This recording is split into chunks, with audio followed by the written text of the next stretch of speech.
Hello, everyone, and welcome back to the Koala English Podcast, where we help you learn real English for real life.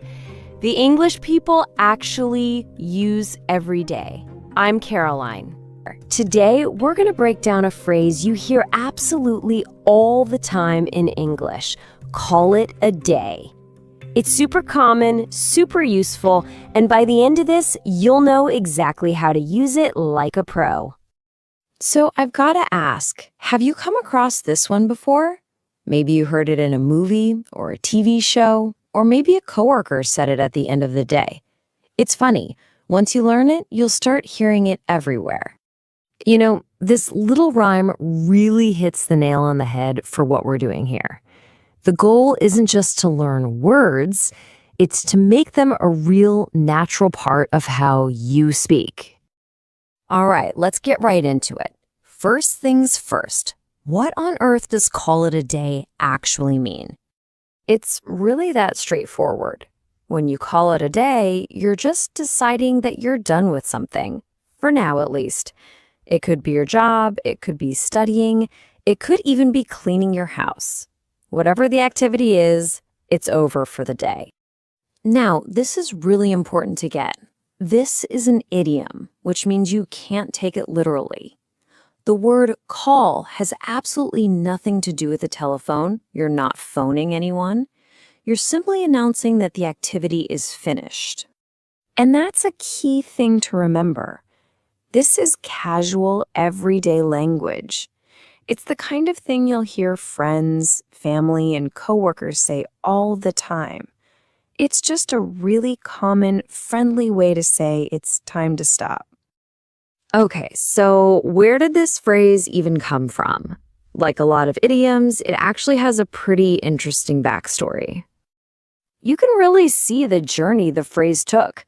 It started way back in the 1830s with workers who were leaving early, and they would literally call it half a day. Over time, it got shorter and the meaning got broader, turning into the version we use now for stopping pretty much any activity. So the history is cool, but what really matters is knowing how to weave this into your own conversations, right? Let's look at some perfect situations where you can use call it a day. I think what makes this phrase so great is just how flexible it is. I mean, yeah, it's perfect for the end of a long workday, but it sounds just as natural after you finished a big cleaning project or when you're just too tired to study anymore. It's all about signaling that it's time to stop. Here's a classic workplace example. Picture it. You've been in back-to-back meetings, everyone's energy is just gone. Saying, let's call it a day is such a clear and friendly way to say, hey, we've done enough. Let's pick this up tomorrow when we're fresh. Now, let's switch gears to a personal setting. You've been outside for hours doing something physical, like gardening. This phrase perfectly captures that feeling of being tired, but also satisfied with what you got done. You're finished. And here it is in a fun recreational context where it works just as well. It's just a casual way to suggest to your friends that the game is over, time to pack up and head home.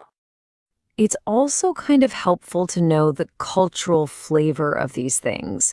While call it a day is understood everywhere, you might hear some local alternatives. In the UK, for example, someone might say, let's pack it in. And in Australia, it's really common to hear workers say it's time to knock off.